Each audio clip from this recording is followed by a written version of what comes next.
അങ്ങനെ കോളനോട് താങ്ക്സ് പറയാൻ നമ്മുടെ വില്ല് പുറപ്പെടും.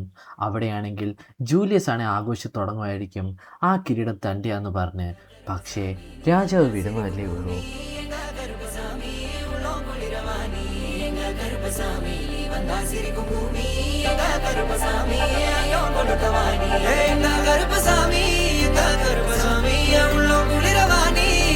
கொடுக்கவானி எங்க கருப்பசாமி எங்க கருப்பசாமி எங்க கருப்பசாமி எங்க கருப்பசாமி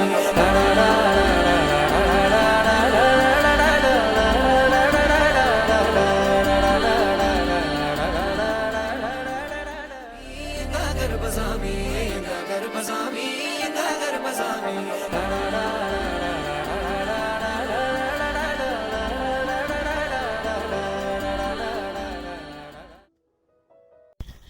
എപ്പിസോഡിൻ്റെ തുടക്കത്തിൽ നമ്മളെ കാണിക്കുന്നത് നമ്മുടെ എൽഫേരിയ ആയിരിക്കും. എൽഫേരിയ അവിടെ ഇരുന്ന് ഉറങ്ങിക്കൊണ്ടിരിക്കുമായിരിക്കും. അപ്പോൾ എന്നോട് സരീസ് വന്നിട്ട് അവളുടെ തലയ്ക്ക് നോക്കി ഒരു അടി കൊടുക്കും. എന്നിട്ട് നമ്മുടെ എൽഫി പറയും, എടാ എന്നെ ഇങ്ങനെ അടിക്കല്ലേ, പ്ലീസ് നീ ഒന്ന് നിർത്താവോ എന്ന് ചോദിക്കും. അതിന് സരീസ് പറയും, നിങ്ങളൊരു മാജിയ ബാൻഡറല്ലേ, ആദ്യം നിങ്ങൾ അതിൻ്റെ പണി കറക്റ്റായിട്ട് ചെയ്യാൻ തുടങ്ങുക, ഇല്ലെങ്കിൽ ഞാൻ ഇങ്ങനെ അടിക്കുക തന്നെ ചെയ്യും. നിങ്ങൾ ശരിക്കും പറ ഒരു മാജിയ ബാൻഡറിൻ്റെ പേര് തന്നെ ഈ കളയുന്നേ എന്ന് പറയും. അത് കേട്ട് എൽഫി ചോദിക്കും, ശരി ശരി നിനക്കിപ്പോൾ എന്താ വേണ്ടേ എന്ന് ചോദിക്കും. അതിന് സെരിസ പറയും, എടാ ഇപ്പം താഴെ നടക്കുന്ന ആ ഒരു ഫെസ്റ്റിവൽ എത്രമാത്രം ഇമ്പോർട്ടൻ്റ് ആണെന്ന് നിനക്കറിയാവോ? അവിടെ നമുക്ക് വേണ്ട കാൻഡിഡേറ്റ്സ് കുറേ പേര് തന്നെ ഉണ്ട്. ഈ തവണ ടാലൻ്റ് ആയിട്ടുള്ള ആൾക്കാർ തന്നെയുണ്ട് കുറേ പേര്. അതിൽ ഒരാളാണെങ്കിൽ ഐസ് ഫാക്ഷനിൽ നിൻ്റെ സക്സസർ ആവാൻ വേണ്ടി പെർഫെക്റ്റ് ആയിട്ടുള്ള ഒരാളാണ്. അതുകൊണ്ട് നീ ഇതൊന്ന് നോക്കിയേ, അവൻ്റെ പേര് ജൂലിയസ് എന്നാണ്.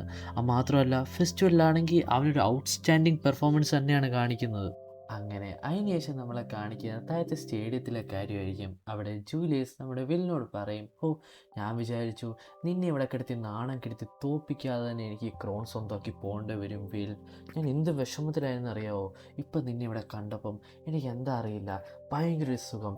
ഈ ആൾക്കാരുടെ മുന്നിൽ നിന്നെ ഇവിടെ കിടത്തി നാണം കെടുത്തി ഞാൻ തോപ്പിക്കുമ്പോൾ എനിക്കതൊന്ന് കാണണം, അത് നേരിട്ടൊന്ന് അനുഭവിക്കണം. ഇനി അത് പറ്റുമല്ലോ, thank you so much will, നീ അവസാനം വന്നല്ലോടാ എന്ന് പറയും. അതിന് മറുപടിയായിട്ട് വില്ല് പറയുന്നത്, നീ പേടിക്കണ്ടടാ, നിന്നെക്കൊണ്ട് ഞാൻ ആ ഡാർഫിൻ്റെ ഹോട്ടലിൽ കൊണ്ടുപോയി അവിടെ മാപ്പ് പറയിപ്പിക്കാതെ ഞാൻ തോക്കത്തില്ല മോനെ എന്ന് പറഞ്ഞ് അവൻ ആ ഗ്ലാസ്സസ് എടുത്തു വെക്കും നമ്മുടെ എൽഫി തന്നെ. അങ്ങനെ നമ്മുടെ ജൂലിയസ് ആ സമയം കൊണ്ട് ഒരു അറ്റാക്ക് യൂസ് ചെയ്യും, ഒരു തരം സ്മോക്ക് അവിടെ ചുറ്റിനും പകരുന്ന പോലെ. പക്ഷേ നമ്മുടെ വില്ലിന് അവരുടെ എല്ലാം മാജിക് സെൻസ് ചെയ്യാൻ പറ്റുന്നതുകൊണ്ട് അവരെല്ലാം എവിടെ നിൽക്കുന്നത് എന്താ ചെയ്യുന്നതെന്ന് അവന് കറക്റ്റായിട്ട് മനസ്സിലായി. നോക്കുമ്പം അവർ 3 പേരും 3 സ്ഥലത്തേക്ക് മാറുമായിരുന്നു പെട്ടെന്ന് നമ്മുടെ വില്ലിൻ്റെ 4 സൈഡിൽ നിന്നും വളയാൻ വേണ്ടി. പക്ഷേ നമ്മുടെ വില്ലിന് മാജിക് സെൻസ് ചെയ്യാനുള്ള കഴിവുള്ളതുകൊണ്ട് അത് കറക്റ്റായിട്ട് വില്ലൻ മനസ്സിലാക്കുന്നു. പെട്ടെന്ന് അവിടെ നിന്ന് ജൂലിയസ് ഒരു അറ്റാക്ക് യൂസ് ചെയ്യും. അതിൽ നിന്ന് നമ്മുടെ വില്ലാണെങ്കിൽ നൈസായിട്ട് ഡോഡ്ജ് ചെയ്യുകയും ചെയ്യും. അങ്ങനെ നമ്മുടെ വില്ല് അഴിഞ്ഞ ശേഷം സ്ട്രെയിറ്റ് നമ്മുടെ ജൂലിയസിനെ ആക്രമിക്കാൻ പോകും. അപ്പോഴാണ് വേറൊരു ഐഷേഡ്സ് അവൻ്റെ ദേഹത്ത് വിടുന്നത്. അതിൽ നിന്ന് കഷ്ടിച്ച് മാറിയപ്പം അടുത്ത ഐഷേഡ്സ് വിടുന്നത്. അങ്ങനെ അടുത്ത ഐഷേഡ്സ് അപ്പുറത്ത് പോകുന്നത്. ശരിക്കും പറഞ്ഞാൽ എല്ലാ സൈഡിൽ നിന്ന് അവൻ്റെ ദേഹത്ത് ഐഷേഡ്സ് വരാൻ തുടങ്ങി. ഇതെല്ലാം കഷ്ടിച്ചടിച്ചിട്ടാണ് അവൻ രക്ഷപ്പെടുന്നത്. അങ്ങനെ പതിയെ അടുത്ത് സ്മോക്ക് മാറിയപ്പോഴാണ് അവന് കാര്യം മനസ്സിലായത്. നമ്മുടെ ശരിക്കുള്ള ജൂലിയസ് അവൻ്റെ കൂട്ടുകാരോട് അവിടെ നിൽക്കുമായിരുന്നു. പിന്നാണ് അവന് മനസ്സിലായത് ഇവിടെ എല്ലാം ചുറ്റിനും വളഞ്ഞു നിന്നത് ശരിക്കും ജൂലിയസ് അല്ല, ജൂലിയസിൻ്റെ ക്ലോണാണെന്ന്. ഇത് കണ്ടപാടെ പ്രൊഫസർ എഡ്വേർഡും പിന്നെ നമ്മുടെ പ്രൊഫസർ വോഗ്നറും ഞെട്ടിപ്പോവും. കാരണം ഇത് ഒരു സീക്രട്ട് സ്പെല്ലാണ്. ഈ സ്പെല്ല് ശരിക്കും പറഞ്ഞാൽ അറിയാവുന്ന കുറച്ച് പ്രൊഫസേഴ്സിനും പിന്നെ ഒരു മാജിയ വാൻഡേഴ്സിനും പിന്നെ നമ്മുടെ വില്ലിനും. പിന്നെ ഈ സ്പെല്ല് ക്രിയേറ്റ് ചെയ്ത ശാശാൽ എൽഫിക്ക് മാത്രമേ അറിയത്തുള്ളൂ. ഇത് ഇവ മാസ്റ്റർ ചെയ്ത് കണ്ട് നമ്മുടെ എഡ്വേർഡും പ്രൊഫസർ വോഗ്നറും നല്ല രീതിയിൽ ഷോക്ക്ഡ് ആയിരിക്കും. ഇവൻ പറയാൻ തുടങ്ങും, നീ ഇപ്പം എൻ്റെ ഈ സ്പെല്ല് കണ്ടില്ലേ, ഇതേണ്ട് ദ മാജിയ വാൻഡർ എൽഫിയുടെ സ്പെല്ല് ഞാൻ എന്താ കണ്ടുപിടിച്ച് കഴിഞ്ഞു. നിങ്ങൾക്കെല്ലാം കാണാവുന്ന പോലെ തന്നെ ഞാൻ എന്താ അവളുടെ സക്സസർ ആവാൻ വേണ്ടി ഇതേണ്ട് ഞാൻ പാസ്സായി കഴിഞ്ഞു. എന്താ ഇതിൽ കൂടുതൽ എന്ത് തെളിവാണ് നിങ്ങൾക്ക് വേണ്ടതെന്ന് ചോദിക്കും എല്ലാവരോടും. ഇത് കേട്ട് എല്ലാവരും അവനെ കൈ അടിക്കാനും അവനെ സപ്പോർട്ട് ചെയ്യാനും തുടങ്ങും. അവൻ വീണ്ടും പറയാൻ തുടങ്ങും നമ്മുടെ വില്ലിനോട്, എടാ നീ കണ്ടില്ലേ എൽഫിയുടെ മാജിക് ഇത്ര ഷിറ്റാണ്, ഞാൻ പോലും ഈ മാജിക് സ്വന്തമായിട്ട് കണ്ടുപിടിച്ചു. അവൾ ഈ പറഞ്ഞ പോലെ അത്ര പ്രത്യേകമൊന്നുമില്ല, ശരിക്കും ഞാനാണ് അവളെ കണ്ടി ടാലൻറ്റ്. അവൾ വെറും കുറച്ച് ഭാഗ്യം കൊണ്ട് കളിക്കുന്ന കുറച്ച് ടാലൻ്റ് ഉള്ളൊരു പെങ്കൊച്ച. സൂൺ ഞാൻ അവളുടെ അസിസ്റ്റൻ്റായിട്ട് അവിടെ കയറി പറ്റും ടവറിൽ, എന്നിട്ട് അവളെ തന്നെ അവിടെ നിന്ന് പുറത്താക്കി കളയും. ഇനി ഇവിടെ ടാലൻറ്റ് കളിച്ചൊരു പെങ്കൊച്ച് വേണ്ട, ഞാൻ മാത്രം മതി എന്ന് എൽഫിയെ പറ്റി പറയും. ഇത് കഴിഞ്ഞിട്ട് നമ്മുടെ വില്ലിൻ്റെ അടുത്തേക്ക് ഒരു ക്ലോൺ പൊട്ടിത്തെറിക്കും. എന്നിട്ട് നമ്മുടെ വില്ലാണെങ്കിൽ ആ ക്ലോണിനകത്ത് ഐസായിട്ട് പെട്ടുപോവുകയും ചെയ്യും.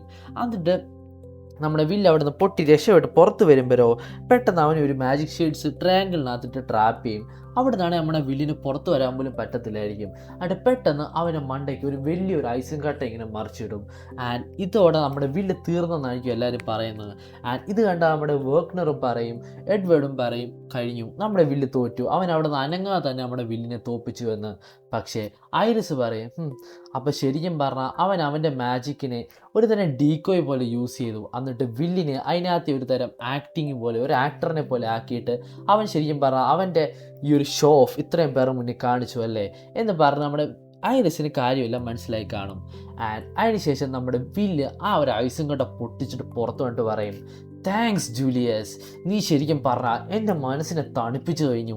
ശരിക്കും എനിക്ക് പണ്ട് തൊട്ടേ ഉള്ളൊരു സ്വഭാവമാണ്, എൻ്റെ എൽഫിയെ പറ്റി ആരെങ്കിലും മോശം പറഞ്ഞാൽ പിന്നെ എനിക്ക് ഭയങ്കരമായിട്ട് ദേഷ്യം വരും.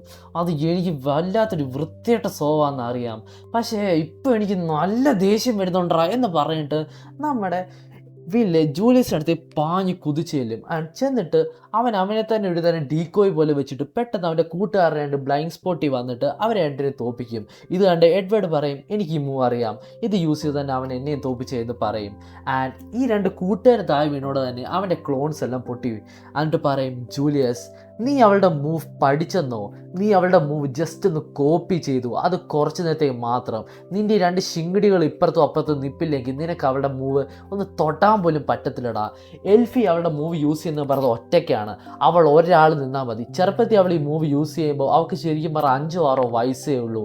ശരിക്കും പറഞ്ഞാൽ നീയും അവളും തമ്മിലൊരു കമ്പാരിസൺ പോലും ചെയ്യാൻ പറ്റത്തില്ല, കാരണം നിൻ്റെ ലെവലേ അല്ലടാ അവളെന്ന് പറയും.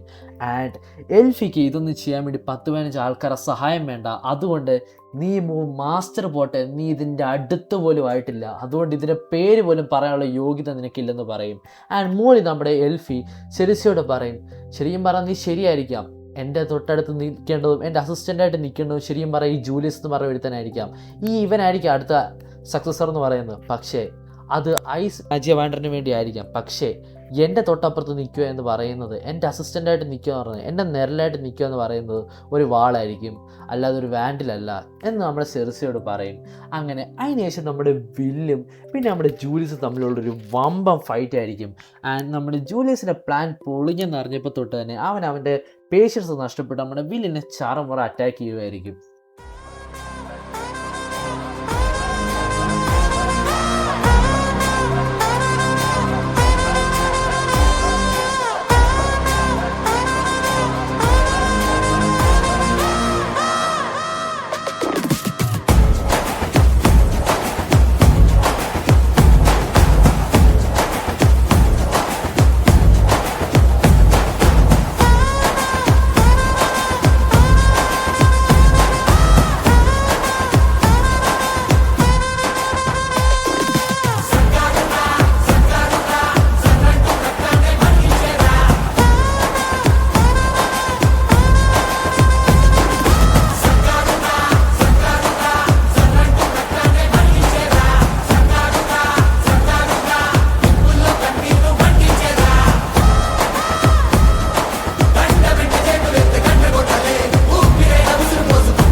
അങ്ങനെ നീ ജൂലിയസിനെ തോൽപ്പിച്ചു അല്ലേടാ? ആ, വിടില്ലടാ നിന്നെ എന്ന് പറഞ്ഞ് അവിടുന്ന് നമ്മുടെ ഷിയോണും പോവും. അങ്ങനെ അതിന് ശേഷം നമ്മുടെ കൊള്ളറ്റ് ഓടി വന്ന് നമ്മുടെ വില്ലിനടുത്ത് വരും. എന്നിട്ട് നമ്മുടെ വില്ല് പറയും, സോറി കൊള്ളറ്റ്, എനിക്ക് ക്രൗൺ നേടാൻ പറ്റിയില്ല, പക്ഷെ എന്നാലും ഞാൻ എൻ്റെ പ്രോമിസ് അത് പാലിച്ചെടി. താങ്ക് യു സോ മച്ച്, നീ ഇല്ലായിരുന്നെങ്കിൽ ഇതെനിക്ക് നടക്കത്തില്ലായിരുന്നു, താങ്ക്സ് ഡി എന്ന് പറയും. അങ്ങനെ അതിന് ശേഷം നമ്മളെ കാണിക്കുന്നത് നമ്മുടെ ഡോർഫിൻ്റെ ഹോട്ടലായിരിക്കും. അവിടെ നമ്മുടെ വില്ലും കോള്ളറ്റും എല്ലാവരും കൂടെ ചേർന്ന് ചെറിയൊരു പാർട്ടി നടത്തുമായിരിക്കും. ആൻഡ് അവരെല്ലാം നമ്മുടെ വില്ലിനെയും കോള്ളറ്റിനെയും കൺഗ്രാറ്റ്സ് ചെയ്തുകൊണ്ടിരിക്കുകയായിരിക്കും. ആൻഡ് പ്രൊഫസർ വെർക്നർ ആണെങ്കിൽ എല്ലാവരുടെ അടുത്തും പോയിട്ട് നമ്മുടെ വില്ലിനെ നോക്കിയതിന് താങ്ക് യു പറഞ്ഞുകൊണ്ടിരിക്കുമായിരിക്കും. ആൻഡ് അതിനകത്തൊരു ഡോർഫ് ചോദിക്കും, ശരി എന്നിട്ട് പറ, നിങ്ങൾ എന്തായി ജയിച്ചതിന് ശേഷം നിങ്ങളെ ടവറിലേക്ക് സെലക്ട് ചെയ്തോ, അങ്ങനെ എന്തെങ്കിലും നടന്നോ എന്ന് പറയും. ആൻഡ് കോളറ്റ് ചോദിക്കും, ഇല്ല അങ്ങനെയൊന്നും നടന്നില്ല, വില്ലി ശരിക്കും പറഞ്ഞാൽ ജയിച്ചെങ്കിലും വില്ലിൻ്റെ കയ്യിൽ നിന്ന് അവസാനമായിട്ട് ആ ക്രോൺ വേറൊരുത്തും തട്ടിക്കൊണ്ടുപോയി, അതുകൊണ്ട് ടവറിലേക്ക് ഇൻവിറ്റേഷൻ ഒന്നും അവന് കിട്ടിയില്ല എന്ന് പറയും. ആൻഡ് പക്ഷേ അതിന് ആ ഡോർഫിൾ പറയും, ക്രോണല്ലേ പോയുള്ളൂ, ശരിക്കുള്ള വിജയം നീയാണ്, ഞങ്ങൾക്ക് എല്ലാവർക്കും മനസ്സിലായടാ, ഇത് ആർക്കും അറിയാത്ത. ആൻഡ് നമുക്കൊരു പ്രോപ്പർ സോറിയും കിട്ടി എന്ന് പറഞ്ഞിട്ട് അങ്ങോട്ടൊന്ന് നോക്കും. അവിടെ നമ്മുടെ ജൂലിയസ് അടുക്കളയിൽ കിടന്ന് ഒന്നുമില്ല ഈ ചുമ്മാ പാത്രത്തിൽക്കിட்ட പേസി ഇറക്കെന്ന് പറഞ്ഞിട്ട് എന്നിങ്ങനെ ഉരച്ച് കഴുകിക്കൊണ്ടിരിക്കുകയായിരിക്കും. ആൻഡ് പറയുകയും ചെയ്യും, എന്താടാ ഞാൻ ഈ ബുക്ക് ലേണറിൻ്റെ അടുത്ത് തോറ്റേ എന്ന് പറഞ്ഞിട്ട് അവനവിടെ നാലിക്കും. അപ്പോൾ ആൻറ്റി പറയും, പോയി ഫുഡ് സെർവ് ചെയ്യടാന്ന് പറഞ്ഞിട്ട് അവനൊരു ജോലി അങ്ങനെ കൊടുക്കും. അങ്ങനെ അതിന് ശേഷം നമ്മുടെ ക്വാളിറ്റി ചോദിക്കും, എങ്ങനെയുണ്ട് പ്രൊഫസർ വെർക്നർ, ഈ പാർട്ടി നടത്തിയത് മോശമാണെന്ന് തോന്നുന്നുണ്ടോ? അതിന് വെർക്നർ പറയും, മോശമൊന്നും ഞാൻ പറയത്തില്ല, പക്ഷേ ഇനി അങ്ങോട്ടുള്ളത് എൻ്റെ ചിന്ത. അതെന്താ, അവന് ഇനി ഇൻവിറ്റേഷൻ കിട്ടത്തില്ലേ? ഇൻവിറ്റേഷൻ കിട്ടുമില്ലയോ ഉള്ള കാര്യമല്ല, ഇനി അവനെ പിള്ളേരെങ്ങനെ കാണുമെന്നുള്ളതിലാണ് പ്രശ്നം. ചിലപ്പോൾ അവൻ ഇനി ബുള്ളിയും കൂടാം, ചിലപ്പോൾ കുറയാം, എന്തായാലും നിങ്ങളൊന്ന് ശ്രദ്ധിച്ചോ എന്ന് പറഞ്ഞ് അവിടെ ഈ സീൻ കട്ടാവും. അങ്ങനെ അതിന് ശേഷം നമ്മളെ കാണിക്കുന്ന രണ്ട് പിള്ളേരവിടെ സംസാരിക്കുന്നതായിരിക്കും. സ്റ്റുഡൻറ്റ് പ്രഷ്യസ് ഉടനെ തന്നെ സ്റ്റാർട്ടാകാൻ പോവാണ്. അതിന് നിങ്ങൾ ഡഞ്ചനിൽ പോയി ഒരാഴ്ച താമസിക്കണം. ആൻഡ് നിങ്ങൾക്കൊരു 5-6 പേരടങ്ങുന്ന ഒരു ടീമും ഉണ്ടാക്കണം. ഞാൻ ആരെ ടീമിൽ വിളിക്കുമോ, എനിക്കൊരു പിടിയില്ല. അപ്പോഴായിരിക്കും നമ്മുടെ വില്ലും കോളറ്റും പുറകെ കൂടെ പോകുന്നത്. ആൻഡ് നമ്മുടെ വില്ലിൻ്റെ ശരിക്കുള്ള സ്ട്രെങ്ത് അറിഞ്ഞ് എല്ലാവരും വന്ന് വില്ലിനെ റിക്രൂട്ട് ചെയ്യായിരിക്കുമായിരിക്കും. വില്ലിന് ചുറ്റും ഒരു ബഹളം തന്നെ കാണും. ആൻഡ് ഇതെല്ലാം കണ്ട് ഞെട്ടി നമ്മുടെ വില്ല് പുറകോട്ടേക്ക് പോകും. ആൻഡ് ഇതാണ് കോളറ്റ് ആലോചിക്കും, ഇതായിരിക്കും ഇന്നലെ പ്രൊഫസർ വെർക്നർ പറഞ്ഞേ, ഇനി വില്ലിന് എന്താ നടക്കാൻ പോകുന്നത് അവൻ അറിയത്തില്ലെന്നുള്ള കാര്യം. ആൻഡ് ഇത്രയും പേർക്കൊരു ഉളുപ്പില്ല, അവൻ ഇത്ര നാളും കളിയാക്കി അവനെ ബുള്ളി ചെയ്തിട്ട് ഇപ്പോൾ അവൻ്റെ വന്ന് ഹെൽപ്പ് ചോദിക്കുകയായിരുന്നു. എന്നിട്ട് പെട്ടെന്ന് കോളറ്റ് എൻ്റെ ഇടയ്ക്ക് കയറിയിട്ട് എല്ലാവരും തട്ടിയുമായിട്ട് പറയും, നിനക്കൊന്നും നാണമില്ലടാ ഇവൻ്റെ ഹെൽപ്പ് ചോദിക്കാൻ വേണ്ടി, അത് ഇവൻ്റെ ശക്തി അറിഞ്ഞപ്പം ഇതിനു മുന്നേ നീയൊക്കെ ഇവനെ ബുള്ളി ചെയ്തല്ലേ എന്ന് ചോദിക്കും. ആൻഡ് ഇതെല്ലാം കണ്ട് നമ്മുടെ വില്ലെന്തി ഭയങ്കര സന്തോഷത്തോടെ, ഹായ് നിങ്ങൾക്കെല്ലാം എൻ്റെ ഫ്രണ്ട് ആവാനാണോ എന്നോട് ഇങ്ങനെ ചോദിക്കുന്നത് എന്നൊക്കെ പറഞ്ഞ് അവൻ എക്സൈറ്റഡ് ആവും. പക്ഷേ ഇവരെല്ലാം ഇവനെ യൂസ് ചെയ്യുക എന്നുള്ള കാര്യം നമ്മുടെ പാവം ചെറുക്കനെ അറിയത്തില്ലല്ലോ. അവൻ്റെ വിചാരം ഇവരെല്ലാം ഇവൻ്റെ ഫ്രണ്ട് ആവാനാണ് വന്നതെന്ന്. ആൻഡ് അതിനുശേഷം നമ്മുടെ കോളേനെ തള്ളി മാറ്റിയിട്ട് വേറെ പെങ്കുച്ചുകൊണ്ട് പറയും, നിനക്കെന്താടി ഇതിനകത്ത് കാര്യം, അവൻ്റെ തീരുമാനമല്ലേ, അവൻ പറയട്ടെ. അല്ല നിനക്കെപ്പോൾ നോക്കിയാൽ ഈ വില്ലിനെ നിൻ്റെ കീഴെ തന്നെ വെക്കണോ ഇതുണ്ട്, അന്ന് അവൻ കുറച്ച് അങ്ങോട്ടേയൊക്കെ വരട്ടെ എന്ന് പറഞ്ഞാൽ അവൻ്റെ കൈ കയറി പിടിച്ചിട്ട് പറയും, നമുക്ക് നാളെ ഒരുമിച്ച് ഡഞ്ചിൽ പോകാമെന്ന് പറയും. ആൻഡ് വില്ലൊക്കെ കേൾക്കുമ്പോൾ എക്സൈറ്റഡ് ആവും, അവൻ ഫ്രണ്ട് ആവാൻ വന്നതാണെന്നുള്ള കാര്യം വിചാരിച്ചിട്ട്. പക്ഷെ ശരിക്കും ഫ്രണ്ട് ആവാനല്ല, അവനെ യൂസ് ചെയ്യാൻ വേണ്ടിയാണ്. ആൻഡ് ഇത് കണ്ട് ഭയങ്കരമായിട്ട് ജലസ് നമ്മുടെ ക്വാളിറ്റി പറയും, അവൻ നാളെ എവിടെയും പോകുന്നില്ല നിങ്ങളുടെ, അവൻ എൻ്റെ കൂടെ നാളെ ഒരു ഷോപ്പിങ്ങിന് വരിക എന്ന് പറഞ്ഞിട്ട് അവരെല്ലാം ഓടിക്കും. ആൻഡ് അതിന് ശേഷം തിരിച്ച് റൂമിൽ വന്ന് നമ്മുടെ കോളറ്റ് അത് ആലോചിച്ച് ബ്ലഷ് അടിച്ച് ചുമന്നിരിക്കും. കാരണം അവിടെയുള്ള എല്ലാവരും വിചാരിച്ചാണ് കോളറ്റും വില്ലും ഡേറ്റ് ചെയ്യുക എന്നുള്ള കാര്യം. ആൻഡ് ഇത് അവളുടെ കൂട്ടുകാരി റോസ് വന്നാണ് ചോദിക്കും, എടാ ഞാൻ കേട്ടല്ലോ നീയും വില്ലും നാളെ ഒരുമിച്ച് ഷോപ്പിങ്ങിന് പോവാണെന്ന്. എനിവേസ് അളിയ, നീ ഒരു ഷോപ്പിംഗൊക്കെ ആയിരിക്കും പോകുന്നത്, പക്ഷേ ആ ഷോപ്പിങ്ങിന് ഡേറ്റ് ആക്കി മാറ്റുക എന്നുള്ളത് നിൻ്റെ കാര്യം അനുസരിച്ചിരിക്കും.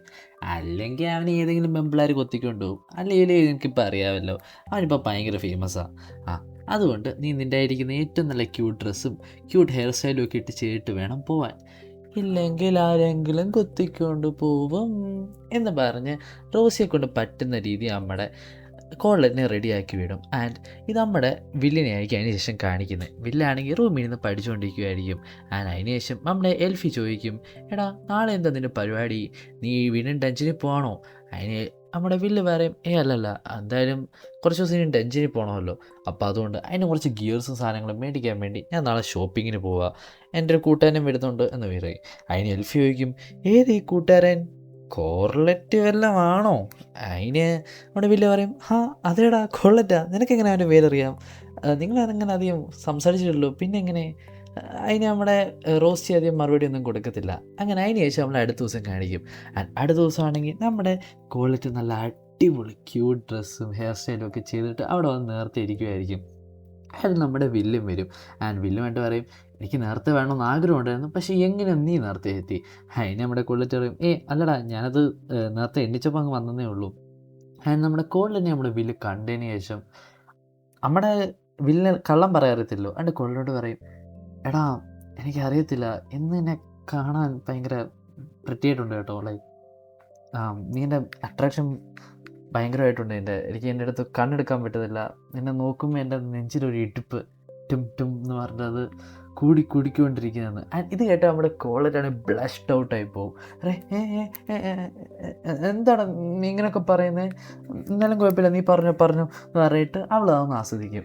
അങ്ങനെ പറഞ്ഞ് എല്ലാം കൊണ്ടൊക്കെ നമ്മളൊന്ന് രസിച്ച് വരുമ്പോഴായിരുന്നു നമ്മുടെ കഥയിലെ നായികയുടെ എൻട്രി, റോസ്റ്റിയുടെ എൻട്രി.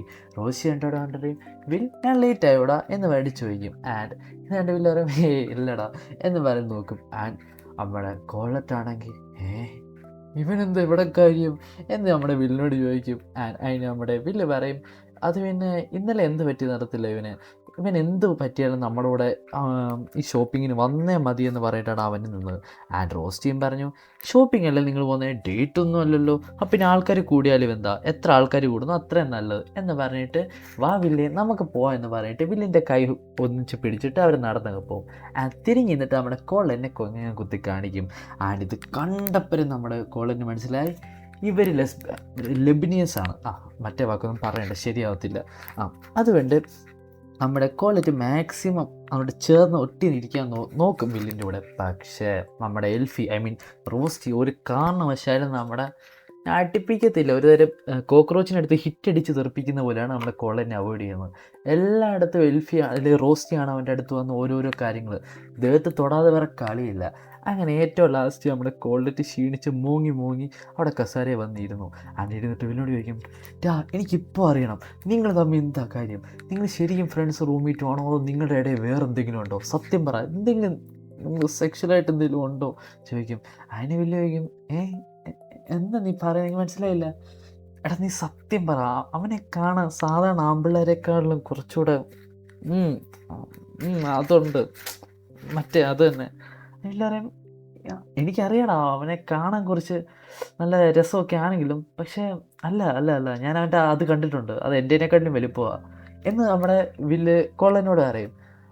കൊള്ളൻ ചോദിക്കും, അല്ല അതൊക്കെ തന്നെ നീ കാണാൻ പോകുന്നേ? അല്ല ഞങ്ങൾ ഡെയിലി കുളിക്കുമല്ലോ, അപ്പം ഞാൻ ജസ്റ്റ് കാണാറുണ്ട്, അപ്പം വലുതായത്. അപ്പം അങ്ങനെ പറഞ്ഞ് അവർ സംസാരിച്ചുകൊണ്ടിരിക്കുമ്പോഴേക്കും നമ്മുടെ എൽഫി എന്നോട്ട് വരുന്നത്, റോസ്റ്റ് എന്നോട്ട് വന്നിട്ട് വില്ലിനെ ഡ്രിങ്കും പിന്നെ കോളന് ഡ്രിങ്കും കൊടുക്കും. എന്നിട്ട് നമ്മുടെ ക്വാളിറ്റി ചോദിക്കും, അളിയ നിൻ്റെ ഡ്രിങ്ക് എന്ത് ചെയ്യേ? അതിന് നമ്മുടെ റോസ്റ്റ് പറയും, എനിക്ക് കുഴപ്പമില്ല, ഞാൻ വില്ലിൻ്റെ അടുത്ത് നിന്ന് കുടിച്ചോളാം, ഞാനും വില്ല് എപ്പോഴും ഷെയറാണ് ചെയ്യുന്നത് എന്ന് പറഞ്ഞിട്ട് നമ്മുടെ വില്ലിൻ്റെ ബാക്കി കുടിക്കാൻ പോകും. പറയും, പ്രശ്നമില്ല നീ എൻ്റെ കുടിച്ചോ എന്ന് ക്വാളിറ്റി പറയും. അതിൽ തന്നെ ഉണ്ടായിരുന്നു എന്തോ ഒരു വശപ്പശവ്. അതിന് ശേഷം നമ്മുടെ റോസ്റ്റ് പറയും, അളിയ നിനക്ക് എൻ്റെ വാളിനെ മൂർച്ച കൂട്ടണമല്ലേ പറഞ്ഞേ, നീ എന്നാൽ പോയി മൂർച്ച കൂട്ടിയിട്ട് വാ. ചോദിക്കും, നിങ്ങളോ? അല്ല ഞങ്ങൾ മാജിക് യൂസ് ചെയ്യാൻ പറ്റുന്ന പറ്റില്ല, ഞങ്ങൾ അങ്ങോട്ട് വന്നാൽ ചിലവർക്കൊന്നും ഇഷ്ടപ്പെടത്തില്ല ഡാർഫിനൊന്ന് പറയും. അങ്ങനെ ശരിയടാ ഞാൻ എന്നാൽ പോയിട്ട് വരാമെന്ന് പറഞ്ഞിട്ട് നമ്മുടെ വില്ലങ്ങോട്ട് പോകും. വില്ലങ്ങോട്ട് പോയ പാടെ നമ്മുടെ കോളേജ്, നിനക്ക് എന്താണ് ഇവിടെ പ്രശ്നം, നിങ്ങൾ ശരിക്കും റൂമീറ്റാണോ അതോ വേറെ എന്തെങ്കിലും ആണോ, സത്യം പറയണമെന്ന് പറയും ചോദിക്കും. അതിനായിട്ട് എണ്ണിച്ച് നമ്മുടെ എൽഫിയും അങ്ങോട്ട് പോയി ചോദിക്കും, നിനക്ക് ഞങ്ങൾ തമ്മിലുള്ള റിലേഷൻഷിപ്പ് അറിയത്തില്ല, അതേടി എനിക്ക് അവനെ ഇഷ്ടമെന്ന് വെച്ചാൽ നിന്നേക്കാളും എനിക്കിഷ്ടമാണ്, എന്താ അതിനൊക്കെ വല്ല കുഴപ്പമുണ്ടോടി എന്ന് പറഞ്ഞിട്ട് നമ്മുടെ റോസ്റ്റ് വന്നിട്ട് ചോദിക്കും. ഇത് കേട്ട് നമ്മുടെ പോയിട്ട് പറയും, ഇഷ്ടമോ നിനക്ക് മാങ്ങാ തൊലി, ഇനി നിനക്കറിയോ ഞാനും വില്ലും പണ്ട് ഒരുമിച്ച് കെട്ടിപ്പിടിച്ചായിരുന്നു അക്കാഡമിയിൽ പോയിട്ട്. എൻ്റെ കെട്ടിപ്പിടിച്ചറിയോ, ഞങ്ങൾ ഒരുമിച്ച് കെട്ടിപ്പിടിച്ചാണ് ഞങ്ങൾ ഇരുന്നുണ്ടാവുക. ആ കെട്ടിപ്പിടിക്കുമ്പോൾ കിട്ടുന്ന ഒരു സുഖവും ഒരു നെഞ്ചെടുപ്പും അവൻ്റെ ചൂട് പറ്റി ഞങ്ങൾ നടക്കുന്ന ഒരു സുഖമുണ്ടല്ലോ, അതെന്നെ നിനക്കറിയാം എവിടെ നിൽക്കും. കെട്ടിപ്പിടിക്കുന്നു അതൊക്കെ ഇപ്പോഴും ഒരു ട്രെൻഡാണോ, നീ അവൻ്റെ കൂടെ ഇരുന്ന് കുളിച്ചിട്ടുണ്ടോ? ഞങ്ങൾ എന്ന് രാത്രി നല്ല ചെറിയ ചൂട് വെള്ളത്തിൽ ഞങ്ങൾ രണ്ടുപേരും ഒരുമിച്ചിരുന്ന് എന്നിട്ട് അതിൻ്റെ കെട്ടിപ്പിടിച്ച് പതിയെ സോപ്പൊക്കെ എന്നിട്ടൊന്ന് നേരിട്ടി ഞങ്ങൾ കുളിക്കും. കോൾഡ് പറയും, അത് പിന്നെ കെട്ടിപ്പിടിക്കുന്നതാണ് കൂടുതൽ സുഖം എന്ന് കൊള്ളറ്റ് വിഷമിച്ച് പറയും. അത് പിന്നെ നിൻ്റെ ഇമാജിനേഷനെ ഞാൻ വിടുക, കെട്ടിപ്പിടിക്കുന്നതിനാണോ അതോ പതിയെ ചൂടുവെള്ളത്തിൽ ഇങ്ങനെ അതൊക്കെ നിൻ്റെ ഇഷ്ടം കേട്ടോ, നിൻ്റെ ഇമാജിനേഷൻ എന്ന് പറഞ്ഞിട്ട് അവിടെ കൊണ്ട് ആ സീൻ കട്ടാവും. അങ്ങനെ അതിന് ശേഷം നമ്മുടെ വില്ല് ഒരു സ്ഥലത്തൂടെ ഇങ്ങനെ പൊയ്ക്കൊണ്ടിരിക്കുകയായിരിക്കും, അവൻ്റെ ആ ഒരു സോഡ് മുറിച്ചു വിട്ട സ്ഥലത്തേക്ക്. ആൻഡ് അപ്പരായിരുന്നു അന്നോട്ടേക്ക്, വിൽ സെൽഫോർഡ്, നിനക്ക് എനിക്ക് വേണ്ടി കളയാൻ കുറച്ച് ടൈമുണ്ടോ എന്ന് പറഞ്ഞ് ലിയാന അവനെ വിളിക്കും. ആൻഡ് തിരിഞ്ഞു നോക്കിയപ്പം നമ്മുടെ വില്ലു ഞെട്ടിപ്പോയി. കാരണം സാക്ഷാൽ മിസ് പെർഫെക്റ്റ് എന്ന് പറഞ്ഞ നിക് നെയിമുള്ള ലിയാനയായിരുന്നു അവൻ്റെ ഫ്രണ്ടിൽ നിൽക്കുന്നത്.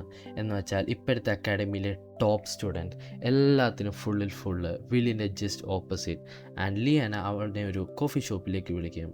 ആൻഡ് അവിടെ അവൻ ഒറ്റയ്ക്കല്ലായിരുന്നു, അവിടെ ലിയാനയും വില്ലും കൂടാതെ തന്നെ ഷിയോണും ജൂലിയസും ഇഗ്നലും ഉണ്ടായിരുന്നു.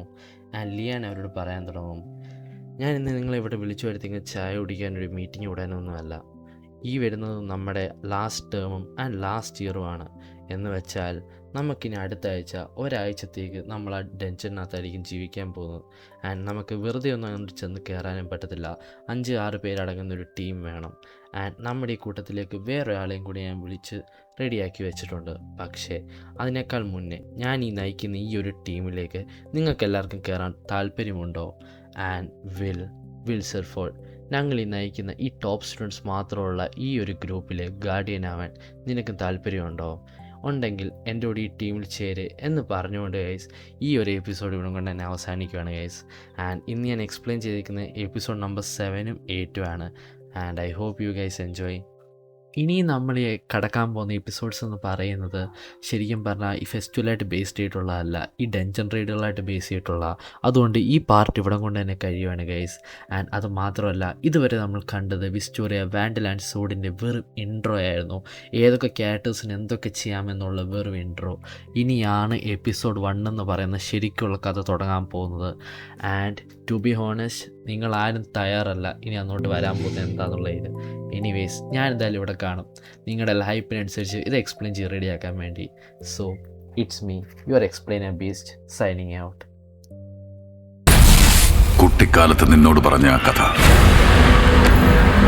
പേർഷ്യൻ സാമ്രാജ്യത്തിലെ സുൽത്താൻ എത്ര വലിയ പ്രശ്നമുണ്ടായാലും തന്റെ ശക്തമായ സൈന്യത്തെ ആശ്രയിക്കാതെ പരിഹാരം തേടിയത് ഒരാളോട് മാത്രം. എടാ, മെക്കാനിക്കിന് സ്പാനറും റിഞ്ചൊക്കെ ഉപയോഗിക്കാൻ മാത്രമല്ലടാ അറിയുള്ളൂ. ഇവനൊക്കെ ഗണ്ണ് കൊടുത്തിട്ട് വല്ല കാര്യമുണ്ടോ?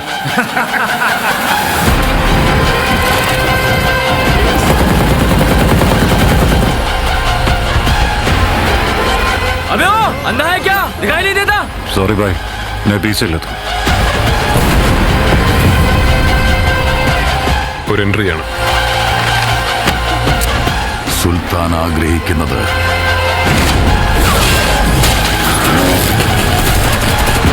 നടത്തിക്കൊടുത്തവൻ, സുൽത്താന്റെ എതിരാളികളെ നിഗ്രഹിക്കുന്നവൻ. ഇങ്ങനെയല്ലേ നമ്മുടെ മണ്ണാർ ആർമി ഗേറ്റിനടുത്ത് മാത്രമല്ല, ഖാൻ സാർ മുഴുവൻ ഹൈ അലേർട്ട് ആയിരിക്കാൻ പറയൂ. ഖാൻ സാറിൽ കാൽക്കുലേറ്റർ വെച്ചുള്ള കണക്ക് കൂട്ടലുകൾ വില പോവില്ല. ഖാൻ സാർ ചുവന്നെരിയണം. അതുകൊണ്ട് തന്നെയാണ് ഒരു കണക്ക് കൂട്ടലിലും പെടാത്ത ഒരുത്തനെയും കൊണ്ടുവന്നത്. എരിയുന്ന കനലുകൊണ്ടായാലും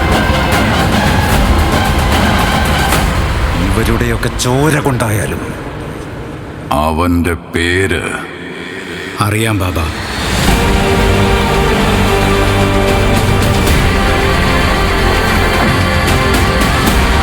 ഖാൻ സാർ ഒരുപാട് പേരുടെ കഥ മാറ്റിയിട്ടുണ്ട്. പക്ഷേ ഖാൻ സാറിന്റെ കഥ മാറ്റിയത് 2 ഉറ്റ സുഹൃത്തുക്കൾ ബദ്ധവൈരികളായി മാറിയപ്പോഴാണ്.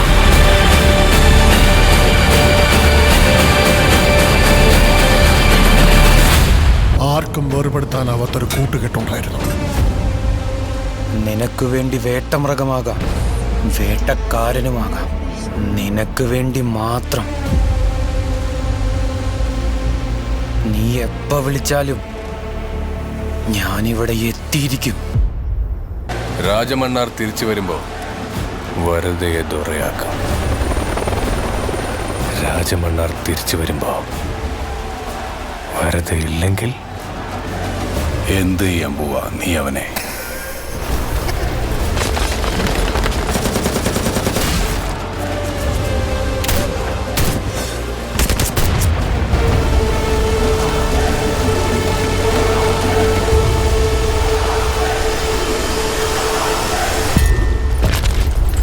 നാരങ് റഷ്യൻ സൈനികരെ കൊണ്ടുവന്നു. ഗുരങ്കാണെങ്കിൽ സെർബിയൻ ആർമിയും കൂടെ കൂട്ടി. ഗേറ്റിൽ ഇന്ന് മാത്രം 700 പുതിയ എൻട്രികൾ നടന്നു. ഇനിയും ആരൊക്കെ എത്ര പേർ ഒന്നും അറിയില്ല. പറയണ നമ്മൾ എത്ര പേരെ കൊണ്ടുവരാൻ പോകുന്ന അണ്ണ പറയാൻ. ദേവ,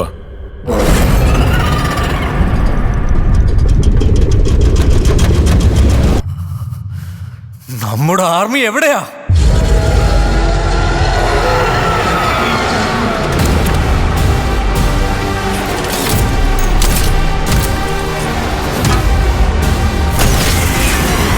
വലിയ കോട്ടകൾ കെട്ടുന്നത് ഭയം കൊണ്ടാണ്.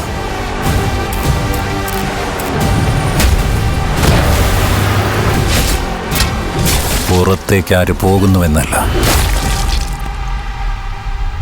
അകത്തേക്ക് ആര് വരുമെന്ന ഭയം.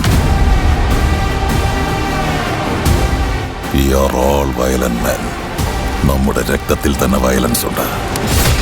കൈത്തളകൾക്ക് വേണ്ടിയും കഷ്ണങ്ങൾക്ക് വേണ്ടിയും പോരാടിയത് മതി. നിന്നെ തുടരുതെന്ന് പറഞ്ഞതല്ലേ? എന്റെ കൺമുന്നിലുള്ളതെല്ലാം നീയും കേട്ടതല്ലേ? എനിക്ക് വേണം.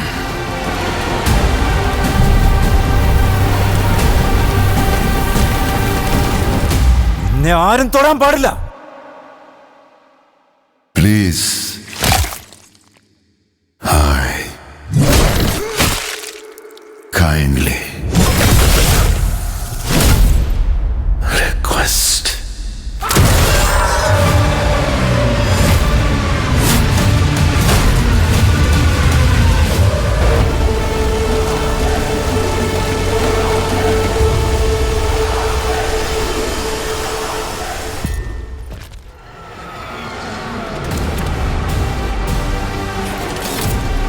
वीडियोस बनाने हैं, फिल्मोरा है ना।